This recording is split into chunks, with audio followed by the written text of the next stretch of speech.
Bonjour à vous, bonjour bénie créature de Dieu, vous êtes bénie. Vous êtes bénie d'être ici maintenant avec moi, oui, parce que je sais que vous devez être certainement des privilégiés de notre Seigneur Jésus-Christ pour être là maintenant à ce moment-ci où nous allons donc sur notre chaîne, cette belle chaîne que le Seigneur nous inspire à commencer ensemble. Nous allons partager des moments donc de communion dans la présence de notre bien-aimé Seigneur Jésus-Christ. Je me présente, je suis votre sœur Fabienne Mailly, donc épouse Mailly, et nous allons donc prier ensemble et partager la parole. Ce sont donc des moments que je prends dans sa présence pour méditer sa parole et il me met des paroles dans le cœur. Je veux partager avec vous afin que vous puissiez avec moi être bénis donc dans sa grâce. Alors, nous savons ce que la parole de Dieu nous dit. L'homme ne vivra pas seulement de pain physique. Oui, la nourriture est essentielle pour nourrir le corps, mais le Seigneur nous dit en tant qu'enfants de Dieu que nous sommes avant tout des êtres spirituels et notre esprit a besoin d'être nourri tout comme notre corps. Autant nous mangeons donc des aliments physiques pour prendre soin de notre santé physique, le Seigneur nous invite à prendre aussi des moments dans sa parole et pendant que nous méditons cette parole, l'Esprit du Seigneur nous parle et nous donne notre pain spirituel afin de nourrir notre homme intérieur. Et cela est vraiment essentiel pour tout enfant de Dieu. Et aujourd'hui, nous allons méditer dans la parole de Dieu ensemble, dans le livre de Ézéchiel au chapitre 36, du verset 32 jusqu'à là. Ceci étant dit, nous voulons manger notre pain chaud, le pain que Papa Jésus va nous donner aujourd'hui pour nourrir notre esprit. Nous voulons être spirituellement forts pour pouvoir accomplir nos destinées, n'est-ce pas? Nous savons que Dieu nous a confié à chacun de vous, à chacune de vous, quelque chose de beau, de merveilleux à faire ici sur la terre pour faire avancer son royaume. Et nous voulons avoir la force spirituelle grâce au pain de la méditation, la parole de Dieu, afin de nourrir notre homme intérieur dans la présence du Seigneur, dans la communion avec le Saint-Esprit pour pouvoir donc affermir notre homme spirituel, pour tenir ferme dans tous les combats de chaque jour et pouvoir, malgré donc tous ces challenges et défis que nous pouvons rencontrer au quotidien, accomplir les plans, les projets que Dieu a pour notre vie, n'est-ce pas? Voilà, donc c'est cela avant tout le reste. Ceci étant, aujourd'hui, nous allons commencer donc la méditation avec le livre de Ézéchiel. J'étais en train de méditer ce matin, donc Ézéchiel dans le chapitre 36 à partir donc du verset 32 jusqu'à la fin du chapitre, le verset 38. Alors, si vous voulez être béni ce matin, si vous voulez partager donc le pain chaud de Jésus-Christ, restez là et sans plus tarder, donc je vais partager mon écran donc et mettre donc la parole de Dieu sur cet écran et ensemble nous allons méditer cette parole. Commençons donc par la lecture. Si tu as ta Bible à côté ou tu as la Bible dans ton téléphone, ou bien tu peux tout simplement regarder cet écran, lire avec moi ces versets que nous allons lire et après nous allons partager ce que nous avons compris dans cette parole et enfin donc, nous allons tout simplement méditer ensemble donc sur ces versets et comprendre qu'est-ce que le Seigneur a pour nous ce matin, qu'est-ce que Dieu veut communiquer à notre cœur, quelle délivrance il veut accomplir encore à un certain niveau, quelque chose qu'on n'a peut-être pas encore lâché, etc. Ou bien même quel discernement, quelle nouvelle façon de comprendre quelque chose qu'on n'avait pas forcément bien compris. Et donc, toutes ces grâces et ces bénédictions-là, nous les recevons dans la parole de Dieu, cette puissante révélation qui va venir donc nous donner de pouvoir mieux connaître notre Seigneur. Et toutes ces choses sont des bénédictions. Alors, donc, sans plus tarder, nous allons maintenant même donc partager l'écran sur la parole de Dieu. Commençons ensemble. Voilà, donc nous aurons 3 temps, hein. Nous allons d'abord méditer, lire la parole ensemble, ensuite la méditer, la comprendre en profondeur. Qu'est-ce que Dieu nous dit ce matin? Qu'est-ce que le Saint-Esprit veut communiquer à notre esprit? Quelle est cette bonne nourriture que Dieu veut nous donner? Une révélation qui va venir illuminer notre être intérieur et nous communiquer la force de Dieu au travers donc de la compréhension, de la méditation de sa parole. Et pendant que nous allons progresser, nous allons aller tout doucement vers la fin avec un moment de prière. D'accord? Donc nous allons élever la voix tous ensemble à partir de ce verset et de ce que Dieu nous aura communiqué au travers de sa parole. Nous allons passer un moment fort de prière. Donc je vous invite à rester jusqu'à la fin. Restez jusqu'à la fin. Nous allons prier, inviter la présence de Dieu, demander au Seigneur donc de nous remplir de sa puissance. Et nous savons que quand 2 ou 3 sont rassemblés en son nom, il est là, je suis avec vous. Et ensemble, le Seigneur sera là pour déverser ses grâces abondantes sur notre vie. Sans plus tarder, donc je partage l'écran avec Ézéchiel au chapitre 36 à partir du verset 32. Lisons ensemble donc la parole du Seigneur. Que Dieu nous bénisse. On lit la parole maintenant. Nous continuons donc avec la méditation de la parole de Dieu. Alors nous prendrons ensemble notre Bible dans le livre d'Ézéchiel, le prophète Ézéchiel, donc au chapitre 36, à partir du verset 29, nous lisons la parole du Seigneur.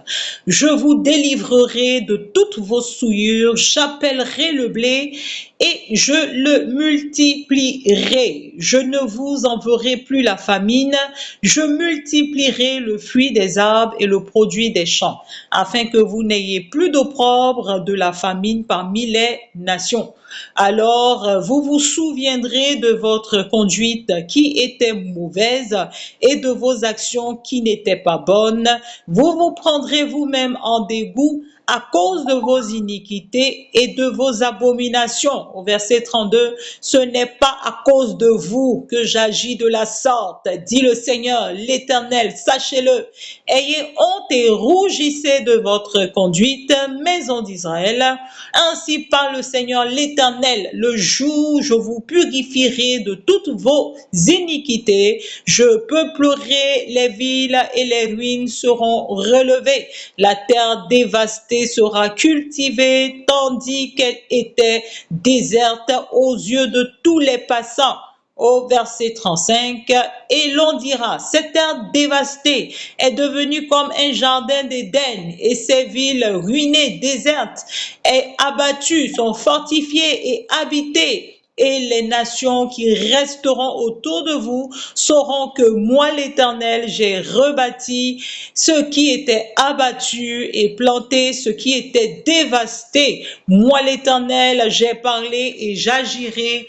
Ainsi parle le Seigneur, l'Éternel. Voici encore sur quoi je me laisse réfléchir par la maison d'Israël. Voici ce que je ferai pour eux. Je multiplierai les hommes comme un troupeau. Les villes en ruine seront remplies de troupeaux d'hommes, pareil aux troupeaux consacrés, aux troupeaux qu'on emmène à Jérusalem pendant ces fêtes solennelles, et ils sauront que je suis l'Éternel. Amen, amen, amen. Cette parole est belle, remplie de promesses de Dieu envers son peuple. Donc, au verset, on remonte tout doucement et nous commençons à décortiquer, à méditer ensemble cette parole à partir du verset 32.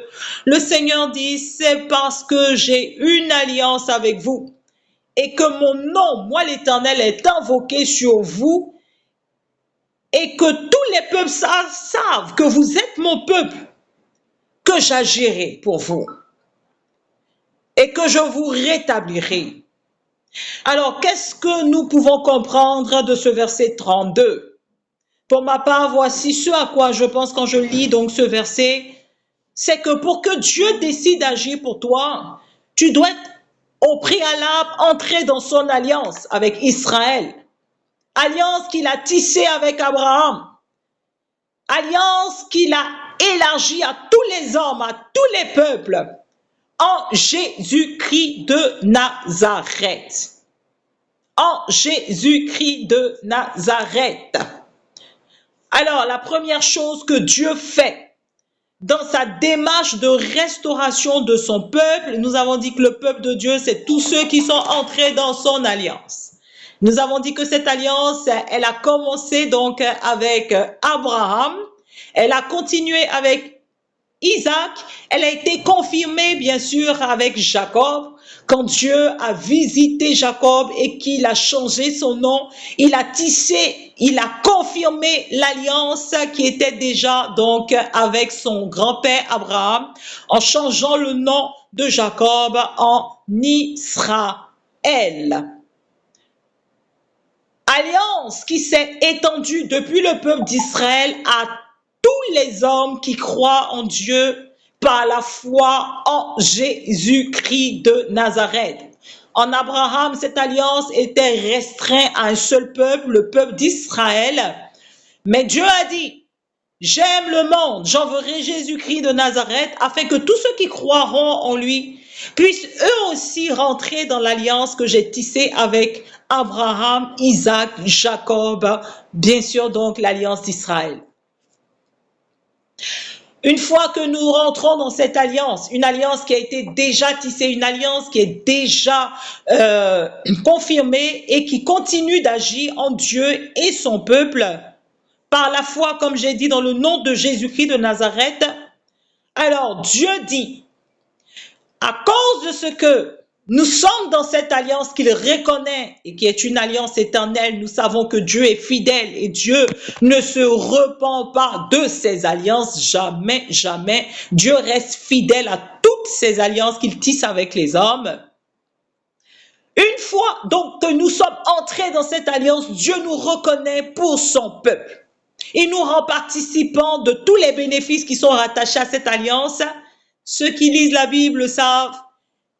Toutes les promesses et tous les bénéfices de l'alliance avec Dieu sont énormissimes. La protection, l'abondance, la guérison, la santé, la longévité, l'abondance sur la terre des hommes et la vie éternelle dans le royaume de Dieu. Et toutes ces promesses-là sont pour ceux qui croient en Jésus-Christ de Nazareth. Alléluia. La première chose que Dieu fait donc dans sa démarche de restauration de son peuple est donc dans ce verset 33 que nous allons lire ensemble encore. Donc, le Seigneur dit le jour où je reviendrai à mon peuple. Quel peuple qui a désobéi? Quel peuple qui s'est éloigné de moi? Quel peuple? Le peuple que moi, Dieu, je veux restaurer. Nous avons parlé de démarche de restauration. Pour qu'il y ait restauration, c'est qu'il y a eu brisement, il y a eu, on va dire, un brisement de notre part, des clauses de l'alliance. L'alliance a des clauses. Il y a des clauses de fidélité dans toute alliance. Deux parties s'engagent à rester fidèles l'une à l'autre. Et nous avons dit que Dieu reste fidèle à son alliance et aux clauses de l'alliance, c'est toujours du côté de l'homme qui a problème. Quand l'homme qui est rentré dans l'alliance par la foi en Jésus-Christ avec Dieu et qui bénéficie des bénédictions de Dieu grâce à l'alliance, vient à faire quoi? À transgresser les clauses de l'alliance. Vient à faire quoi? Vient à désobéir, à commettre, d'accord, donc ce qu'on va appeler la transgression ou encore l'iniquité dont Dieu parle ici. Cette personne-là donc va venir faire quoi? Elle va venir elle-même détruire donc on va dire sa relation dans cette alliance et se priver des bénéfices de l'alliance. Et quand on se prive des bénéfices de l'alliance, nous savons ce qui va venir, hein, donc c'est le malheur, la ruine, toutes ces choses que nous pouvons lire dans ce passage que nous avons vu ensemble. Et Dieu dit, parce que moi je suis fidèle, parce que moi je ne me renonce pas, je ne me renie pas, je ne me répands pas, je ne suis pas un Dieu donc qui abandonne mon alliance que j'ai tissée. Qu'est-ce que je fais? Je vais avoir, moi Dieu, une démarche de restauration de mon peuple qui lui infidèle a brisé cette alliance. Et dans ce verset 33, nous voyons Dieu qui dit, je vous purifierai de toutes vos iniquités. Je vous purifierai au jour. Moi, l'Éternel, je décide de restaurer vos vies détruites par votre transgression. Je vais commencer d'abord par purifier toutes vos iniquités. À quoi cela va nous renvoyer? Ce qui nous renvoie donc à la véritable cause du rejet de Dieu vis-à-vis de son peuple. Qu'est-ce qui va faire que Dieu va venir à un moment à rejeter? Il n'abandonne pas son alliance, mais il y a quelque chose que l'homme a fait, que le peuple a fait, qui va repousser Dieu loin de son peuple. Donc, ce que Dieu va faire, il ne va pas briser l'alliance. Dieu ne brise pas son alliance, mais Dieu va s'éloigner du peuple qui a péché. Dieu va s'éloigner de ce peuple qui a pratiqué ce que Dieu dit ici, l'iniquité. L'iniquité, c'est quoi? Donc, ce sont tous ces péchés-là que cet homme, ce peuple, va commettre volontairement contre Dieu. Ce sont les clauses de l'alliance. Quand Dieu a dit, vous êtes mon peuple, vous n'allez pas donc commettre l'adultère, vous n'allez pas commettre l'avortement, vous ne vous mentirez pas, vous ne vous ferez pas du mal les uns les autres, vous ne commettrez point de meurtre dans mon pays, vous ne ferez pas couler le sang innocent, vous bénirez la terre que je vous ai donnée, vous la conserverez pure, vous vous ferez du bien les uns les autres, et que nous nous levons nous-mêmes, nous décidons de transgresser donc les clauses de cette alliance, qui va se passer? Dieu est saint. Et parce que Dieu est saint, il ne pourra pas garder sa présence. Dieu se sent offensé, Dieu se sent outragé. Dieu ne supporte pas la présence du péché. Dieu est saint. La péché est comme une poubelle qui pue et Dieu, il sent bon. Dieu est sainteté, Dieu est gloire. Dieu va s'éloigner comme vous-même. Vous ne pourrez pas habiter à côté d'une poubelle. Vous serez offusqué. Vous allez vous éloigner. Pareillement, Dieu va s'éloigner donc du peuple qui s'est rendu coupable du péché. À cause de quoi? De sa sainteté. Or, nous savons que la présence de Dieu est toujours accompagnée de ses attributs, de ce que Dieu est, de son caractère. Dans la présence de Dieu, il y a quoi? Dieu est amour. Dieu est puissance, Dieu est autorité, Dieu est vie éternelle, Dieu est richesse, Dieu est gloire, Dieu est sagesse. Dieu est protection, Dieu est paix, Dieu est vie abondante, Dieu est faveur, Dieu est richesse de toutes sortes. Et quand Dieu vient dans une personne ou au milieu d'un peuple, ce que Dieu est va découler de façon naturelle sur ce peuple. C'est comme vous. Vous êtes une personne et vous avez des choses et vous êtes quelque chose. Vous avez un caractère, vous êtes peut-être doux, vous êtes peut-être une personne qui a des choses, hein, ça peut être des richesses de toutes sortes. Mais écoutez, quand vous venez en amitié avec une personne, quand vous rentrez en alliance avec une femme, vous l'épousez, vous n'allez pas l'empêcher. Votre maison, elle va habiter dans la maison. Ce que vous préparez le midi, la femme, bien sûr, vous êtes d'accord avec moi, elle va manger ce que vous mangez. S'il y a une servante, elle va profiter donc des services de la servante. Si vous avez une voiture, hein, vous allez partir avec elle lors de vos sorties, elle va profiter de la voiture. De quoi nous sommes en train de parler? Ben, quand vous êtes en alliance avec une personne, tout ce que la personne a, vous partagez aussi ces choses-là. Et quand nous entrons en relation, en alliance avec Dieu, tout ce que Dieu a, vous comprenez, nous partageons avec Dieu tout ce qu'il a et nous savons tout ce que Dieu a. Dieu est lui-même la richesse, Dieu est lui-même la gloire, Dieu est lui-même la vie.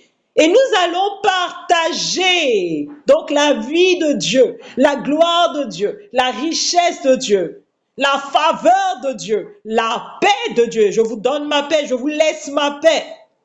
Soyez toujours joyeux. La joie de Dieu, la protection de Dieu. Quand Dieu est avec un homme, quand Dieu est avec un peuple, tout ce qu'il est, tout ce qu'il a, appartient automatiquement à cette personne. Mais quand Dieu s'éloigne, toutes ces choses, tous ces privilèges vont aussi s'éloigner avec sa propre présence. Et là où Dieu est absent, la gloire, la richesse, la vie, la paix, la sagesse, la grâce, les richesses, la santé, toutes ces choses-là vont s'éloigner pour laisser place à quoi? Pour laisser place malheureusement au contraire de toutes ces choses, pour laisser place donc aux ténèbres, au malheur, à la douleur, au trouble. au mal, à l'angoisse, à la confusion, les pleurs, les douleurs, la pauvreté. Écoutez, les malheurs de toutes sortes vont s'installer parce que la gloire est partie, parce que Dieu est parti. Au verset 32, nous voyons donc Dieu qui va décider de restaurer son peuple. Le peuple avec qui lui, Dieu est en alliance. Au verset 33, nous voyons que cette restauration va commencer donc par la purification du peuple. Dieu va décider donc de venir, d'approcher ce peuple et de créer, de susciter dans ce peuple quoi? Un désir de repentance, la capacité de comprendre, de reconnaître ce qu'on fait ce matin. C'est une approche de Dieu vis-à-vis de nous ce matin.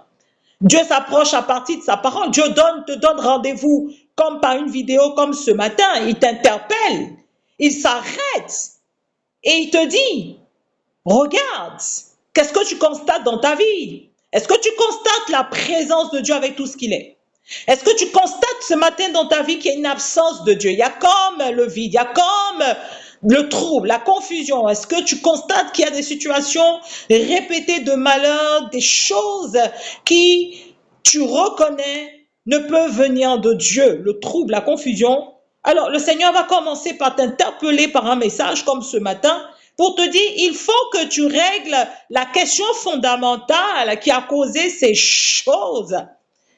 Et c'est toujours la cause fondamentale donc de l'iniquité. Nous allons voir donc Dieu qui a une démarche vis-à-vis de nous pour donc régler la question du péché définitivement, afin d'enlever, afin de retirer la source qui a provoqué le fait qu'il s'éloigne, pour que, après la purification, la présence de Dieu puisse donc revenir avec sa gloire. Au verset 33, nous voyons les premiers effets de la purification du peuple. Les villes désertes seront peuplées et reconstruites, les ruines seront relevées, la terre détruite sera cultivée, et deviendra même comme donc le jardin d'Éden. Et nous savons que le jardin d'Éden est un beau jardin luxurieux, un jardin fertile, un jardin où coule le lait, le miel, où nous avons des fruits agréables de toutes sortes, un jardin où il fait beau vivre. Le peuple sera fécond.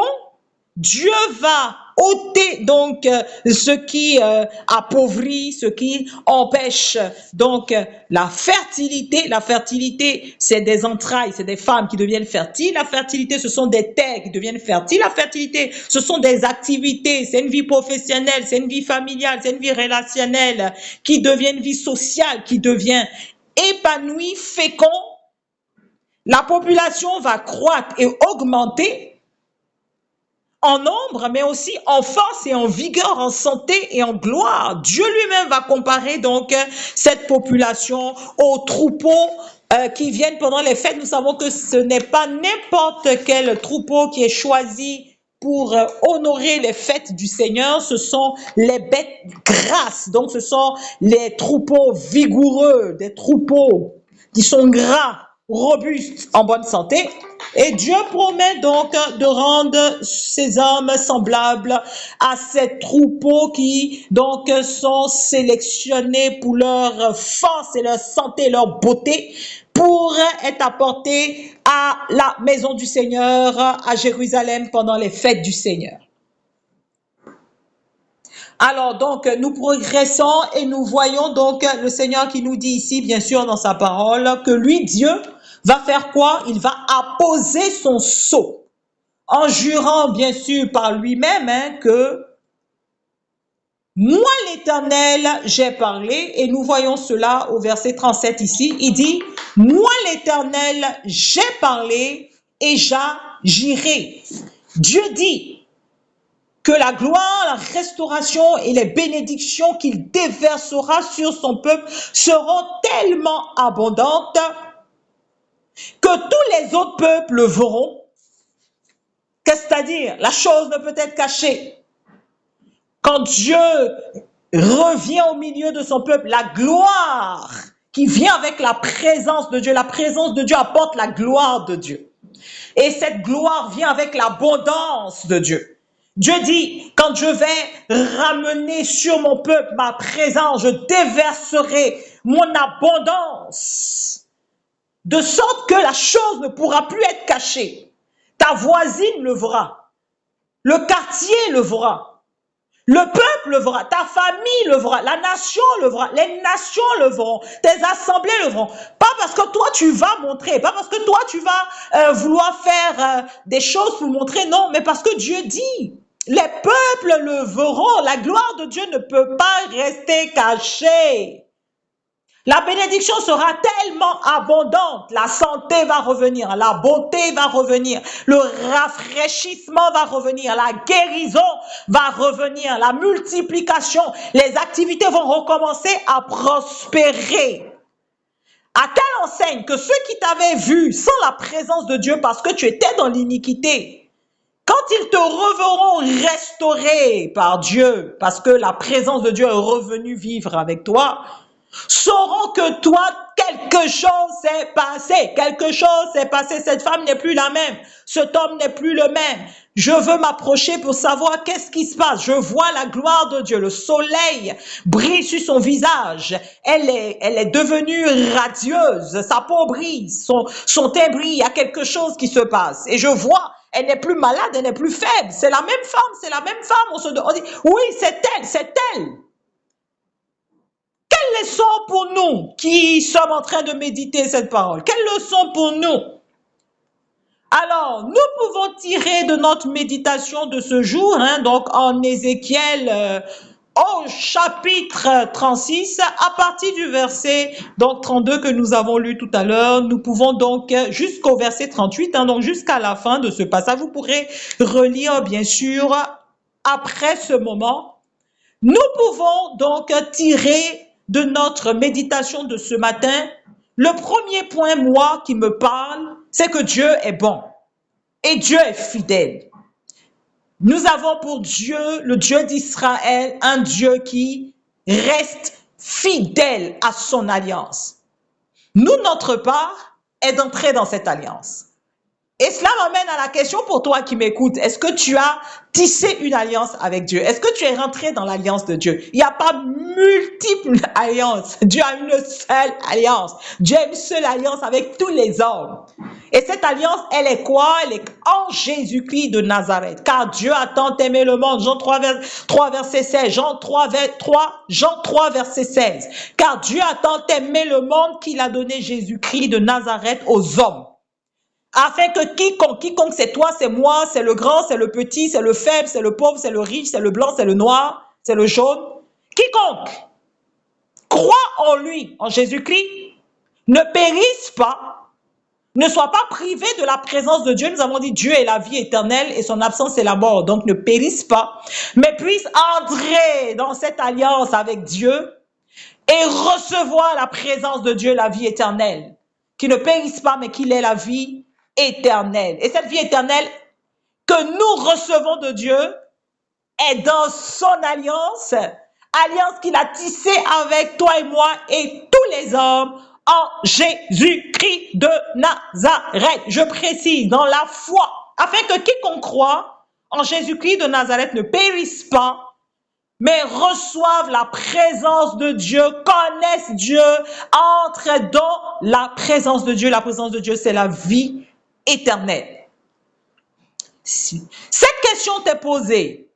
As-tu reçu Jésus-Christ comme ton Seigneur Sauveur? As-tu fait alliance avec Dieu par la foi en Jésus-Christ? Ce n'est pas encore le cas pour toi, c'est aujourd'hui le bon moment de le faire. Pendant que tu entends cette parole, c'est le jour où le Seigneur te rencontre et te dit, aujourd'hui, considère cette parole que je te donne en Jean 3, verset 16. Je t'ai aimé et je t'ai donné Jésus-Christ pour que tu crois en lui il deviendra ton Seigneur Sauveur. En sa mort et sa résurrection, je suis entré en alliance avec toi pour que le péché originel qui est attaché à tous ceux qui n'ont pas cru en Dieu, depuis Adam et Ève, jusqu'à tes propres péchés, depuis les péchés de tes pères, toutes ces choses-là, puissent être retirées, pardonnées au travers donc de la mort et la résurrection de Jésus, afin que tu sois pardonné, purifié, et que moi, Dieu, ma présence vienne à toi, et que je te fasse entrer dans ma vie. Amen.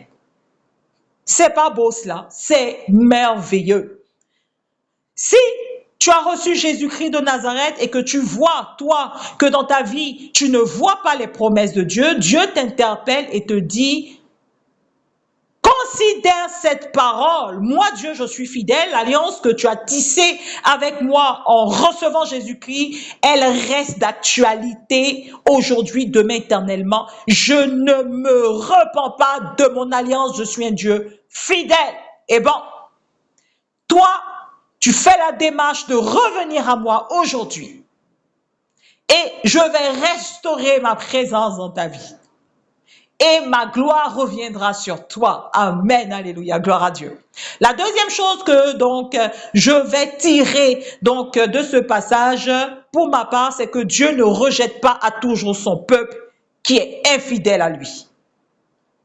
La troisième chose que je vais tirer de ce passage, c'est que Dieu prend toujours en premier l'initiative de sauver, de restaurer, de bénir son peuple.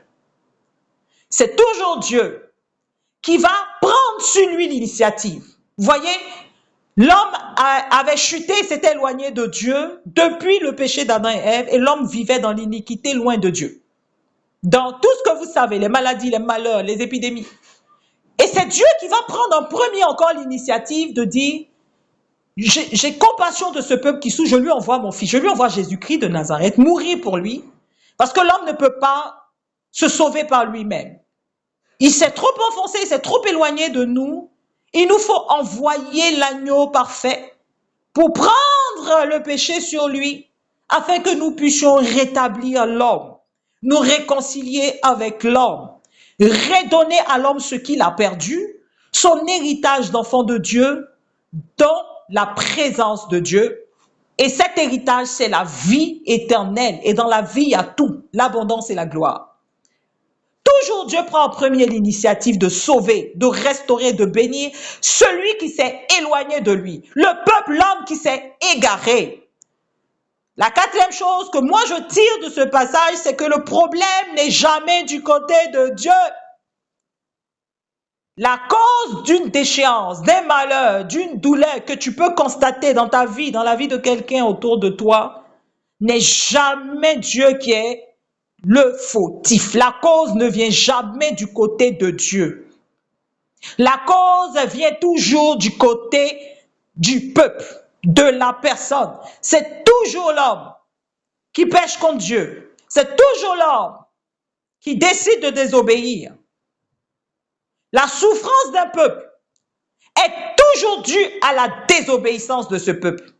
Les malheurs, les angoisses, les douleurs qui frappent un homme, qui frappent une personne, est toujours lié à la question de l'iniquité, de la transgression des clauses de l'alliance, à la désobéissance de ce peuple, de cet homme, de cette femme. L'homme est toujours celui qui se rend coupable donc par ses mauvais choix.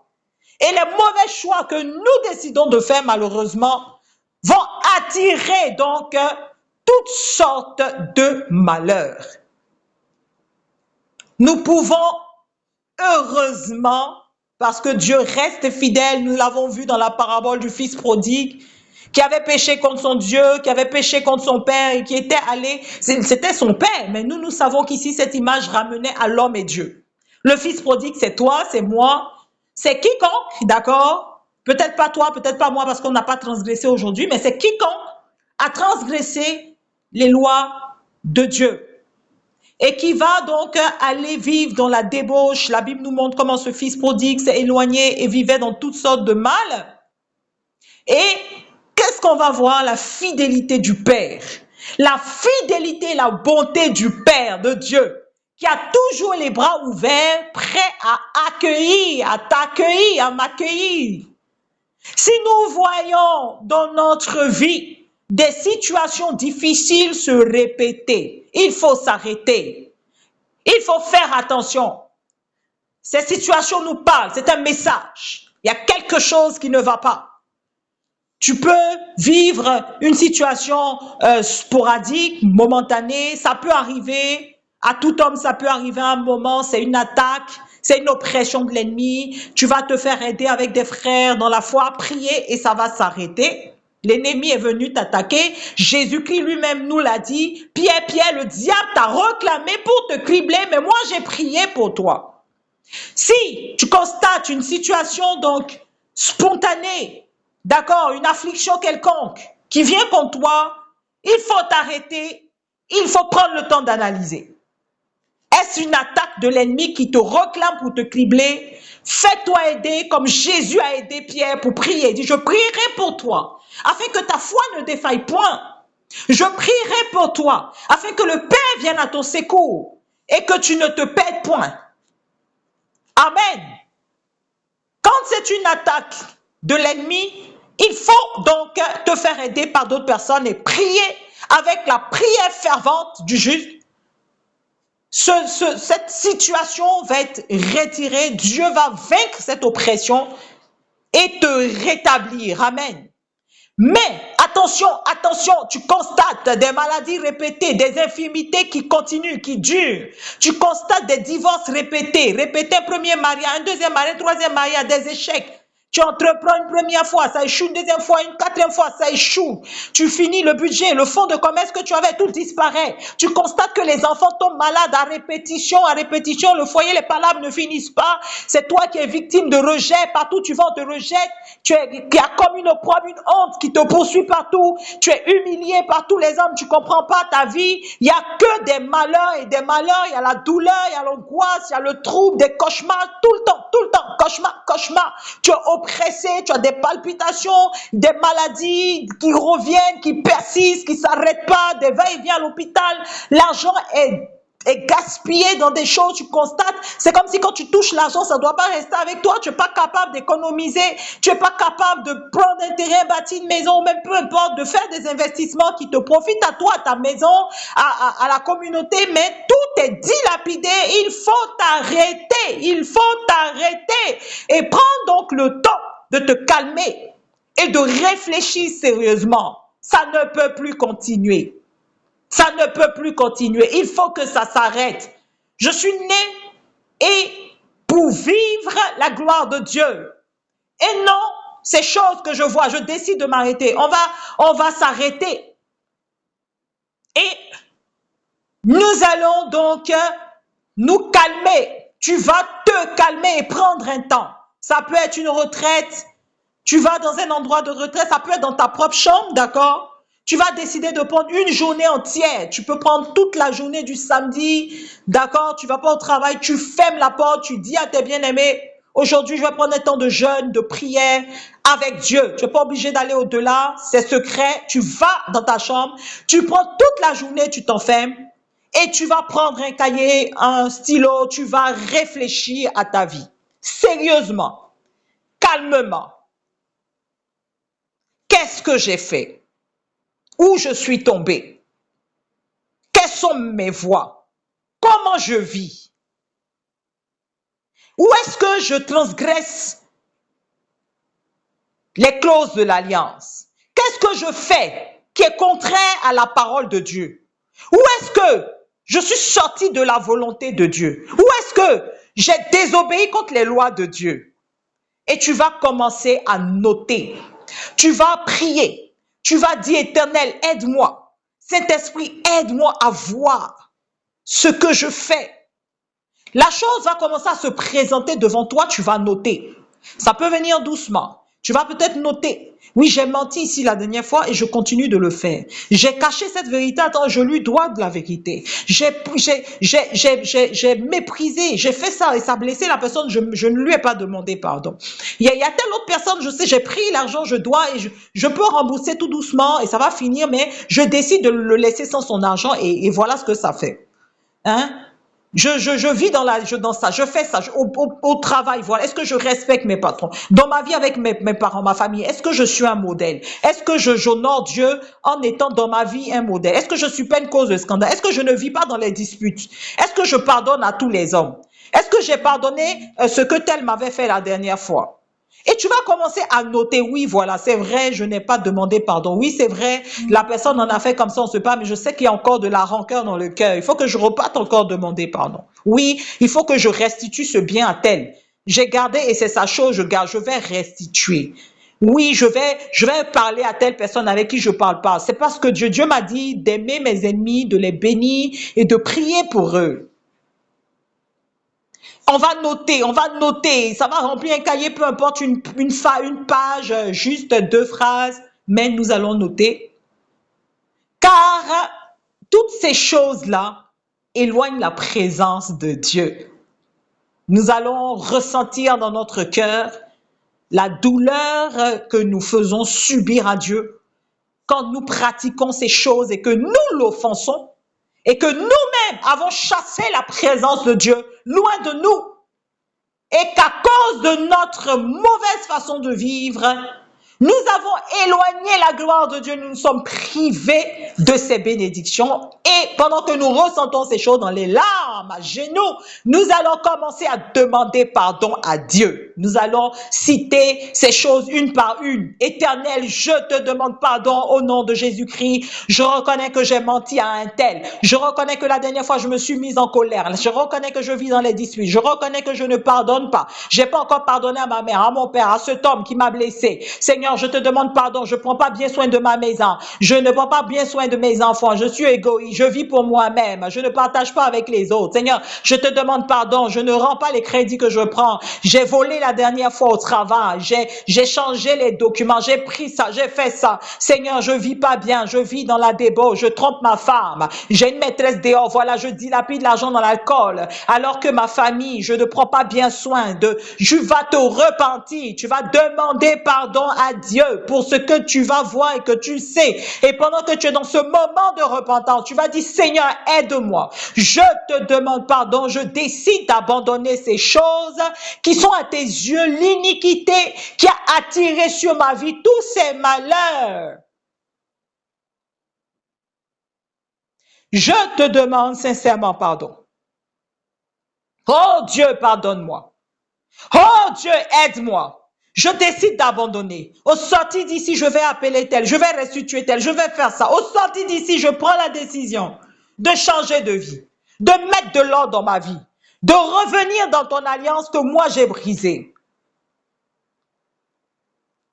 Je te promets de ne pas retourner à ces choses que je décide d'abandonner aujourd'hui. Avec le secours de ta grâce que je demande maintenant, Père, tu vas m'aider parce que je te demande de l'aide.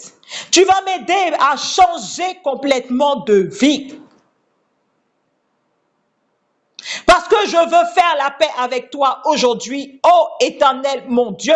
Je veux rétablir ta parole et la mettre au centre de ma vie. Au centre de toutes mes actions à chaque jour.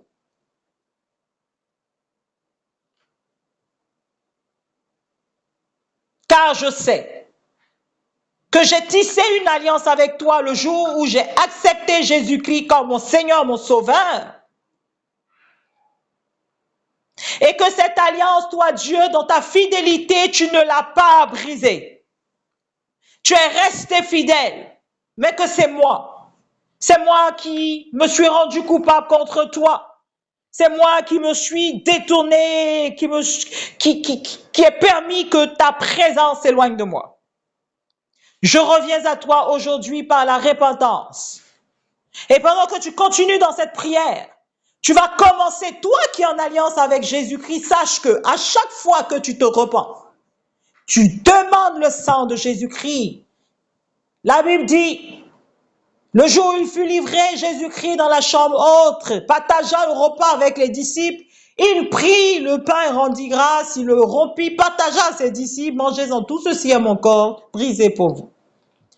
Après le pain, il leva la coupe du vin et il dit, donc le fruit de la vigne, il a partagé, il a béni, rendu grâce, il leur a partagé, il a dit, voici la coupe de l'alliance nouvelle éternelle, alliance que je vais tisser avec tout homme aujourd'hui en mon sang, en ma mort et ma résurrection, alliance pour la rémission des péchés, la purification, le pardon des péchés de tous ceux qui croiront.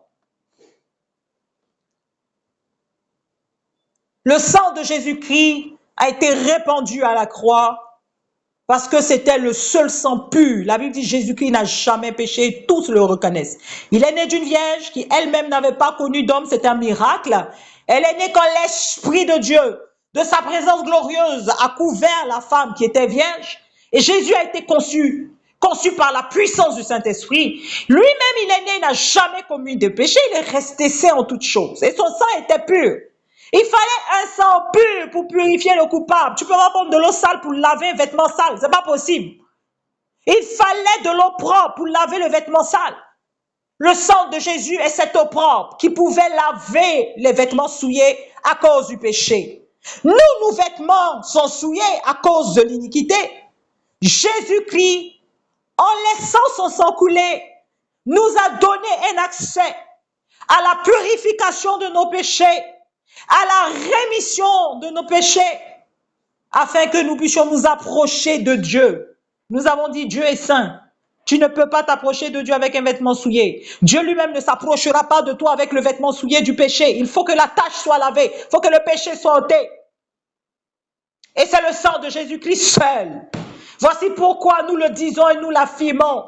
Il n'y a que dans le sang de Jésus-Christ et le sang de Jésus-Christ seul. Je le dis, je le répète, aucun autre prophète, aucun autre homme, aucun autre Seigneur, je répète, il n'y a que Jésus-Christ seul dont le sang est pur. C'est le seul par qui l'homme peut être purifié. Qui que tu sois, toi qui m'entends, tu ne pourras jamais te purifier de ton péché sans le sang de Jésus-Christ de Nazareth. Si tu ne l'as pas encore reçu, afin que les bénéfices de ce sang coulent sur toi pour la purification de ton péché, excuse-moi, mais c'est la vérité, il faut que je te le dise, tu vis encore dans la souillure du péché, tu n'as pas encore fait la paix avec Dieu, la présence de Dieu est loin de toi. La Bible dit tous sont péchés, tous sont privés de la gloire de Dieu. Depuis Adam, tous les hommes qui naissent sont nés dans le péché du sein de leur mère. Et le seul moyen pour toi, pour moi, de recevoir le pardon de nos péchés, la purification de notre vie. Et nous avons dit Dieu est saint, il s'approche de ceux-là qui ont lavé leurs vêtements, leur vie souillée dans le sang de Jésus-Christ. Je répète, le sang seul de Yeshua, Jésus-Christ de Nazareth. Ce sang-là qui nous rend purs, de sorte que la présence de Dieu revient. C'est le seul sang qui nous pardonne nos péchés et qui nous réconcilie avec Dieu et qui nous ramène dans la présence glorieuse de Dieu. Et nous avons dit dans la vie éternelle. Tu n'as pas encore fait la paix avec Jésus, je t'interpelle, s'il te plaît, écoute ma voix pendant que tu m'entends.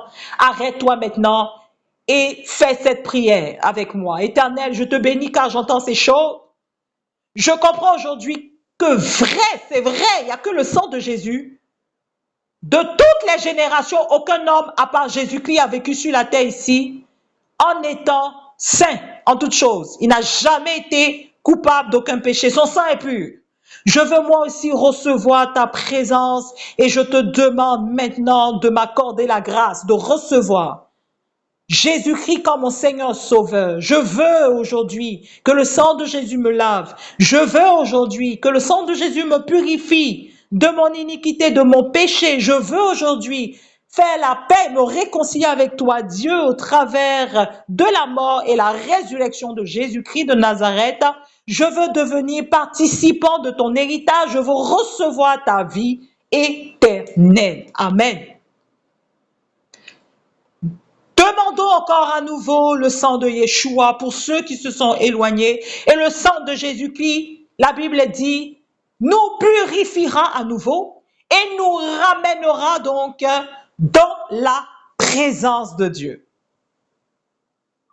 Or, nous l'avons dit tout à l'heure et nous le répétons, la présence de Dieu viendra avec sa gloire. Dieu est gloire. Dans la gloire de Dieu, quand Dieu vient avec sa présence, il nous enverra la vie, la joie, la paix, les bénédictions, sa protection divine. Il éloignera le malheur, l'angoisse, la douleur. Dieu ramènera la guérison si nous sommes malades. Dieu va nous donner ses richesses en abondance. Et toi qui m'entends, crois-le, nous serons à nouveau dans l'abondance de toutes bonnes choses, dans la présence de Dieu. Amen, amen, amen. Sur cette parole, je te parle pendant que tu l'entends. Si tu sens en toi-même que tu ne vis pas au quotidien dans la présence et dans la gloire de Dieu, c'est aujourd'hui, pendant que tu m'entends, qu'il te faut prendre la décision ferme de dire stop, ça suffit de t'analyser un moment et de commencer ce moment de repentance, de demander pardon à Dieu et de revenir à lui de tout ton cœur. Dis-lui simplement, Dieu est simple, il nous entend, que tu veux revenir, que tu veux plus t'éloigner de sa présence, que tu ne veux plus transgresser son alliance, que tu veux rester parce que tu es fatigué, tu es chargé, tu es blessé, tu es brisé. Tu n'en peux plus de ces échecs, de ces malheurs, de cette confusion, de ces angoisses, de ces cauchemars, de cette douleur. Tu ne peux plus vivre cette vie d'échec et de honte. Tu n'en peux plus, tu es blessé. Dis-lui, Père, je veux vivre dans ta présence. Je veux vivre tes promesses, oh Dieu, que tu as pour ton peuple. Pendant que tu continues de prier ainsi, je veux prier pour toi. Éternel Dieu Tout-Puissant, je te présente cet homme, cette femme, je te présente mon frère, ma sœur, qui crie à toi maintenant même. Et je te prie de lui accorder ta grâce au nom puissant de Jésus-Christ. Pendant qu'il est en train de se repentir, pendant que son cœur est vivement touché, je te prie, oh Dieu, reviens et accorde le pardon. Reviens, efface ses iniquités. Nous plaidons le sang de Jésus-Christ. Maintenant, je plaide le sang puissant et précieux de Jésus-Christ pour le purifier, pour la purifier.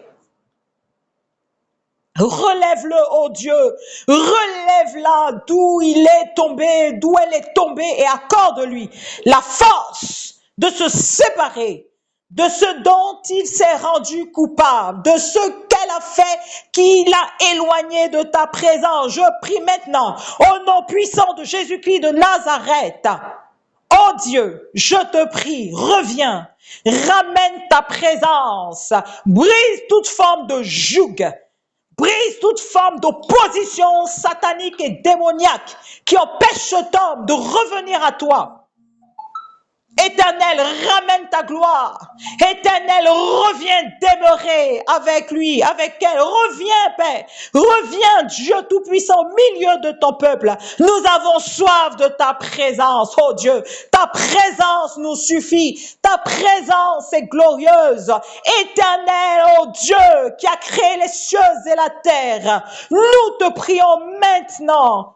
Pardonne l'iniquité, rebâtis-nous, affermis-nous et guéris-nous, fortifie-nous et restaure-nous, bénis-nous et fais briller ta face sur nous. Yahweh éternel, accorde-nous, ô notre Dieu, accorde-nous tes richesses, accorde-nous ta présence, accorde-nous la guérison, accorde-nous la force. Accorde-nous, ô Éternel, de voir ta gloire. Et que tous ceux qui verront sachent que notre Dieu, tu nous as visités. Alléluia. Et que tous ceux qui nous avaient vus affligés, malades, malheureux, dans l'échec et la honte, disent avec nous, rendent témoignage de nous. Certainement, son Dieu l'a visité. Certainement, son Dieu est revenu habiter avec elle. Certainement, cette femme que je vois, cet homme que je vois, Dieu est revenu au milieu d'eux. Oh Dieu, et nous te rendrons toute la gloire. Nous chanterons tes louanges, nous bénirons ton nom, et dans notre maison, tous nos voisins entendront les cris de joie, d'allégresse, parce que tu auras retiré la coupe de l'ignominie et que tu nous auras rendus ivres de bonheur. Père, nous te prions ainsi et nous sommes déjà dans la joie, nous sentons ta présence, alors nous voulons te rendre toute la gloire. Yahweh, Adonai, Elohim, Dieu Tout-Puissant, nous te rendons honneur, puissance, louange, magnificence, gloire, toi qui es Dieu. Au nom de Jésus-Christ, nous avons prié. Amen. Amen. Si tu as fait cette prière avec nous, tu es béni. L'Éternel te bénit. Sa grâce continue de se manifester sur ta vie, je le crois. Tu peux rester dans ce moment de prière si tu sens en toi-même cette envie de parler à Dieu. Continue, ne t'arrête pas. Si tu veux chanter des louanges, chante des louanges. La présence de Dieu est là. Je la sens moi ici depuis le lieu où je me tiens. Je crois par la foi que cette présence de Dieu est répandue dans l'atmosphère de tous ceux qui se tiennent dans ce moment de prière. Soyez bénis et restaurés, rétablis. Que la face de Dieu brille à nouveau sur vous et que les richesses abondantes de Dieu demeurent avec vous et que toute la gloire revienne à notre Dieu. C'est dans le nom puissant de Jésus-Christ que nous avons prié et nous disons Amen.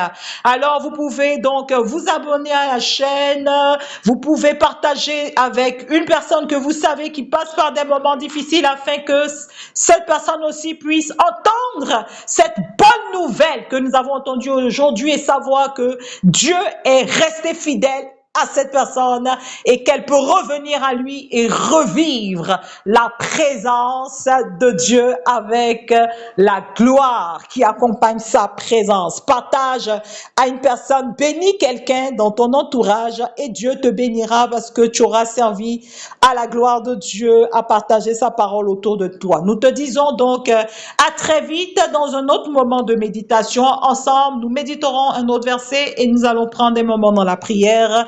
Tu es béni au nom de Jésus. Amen.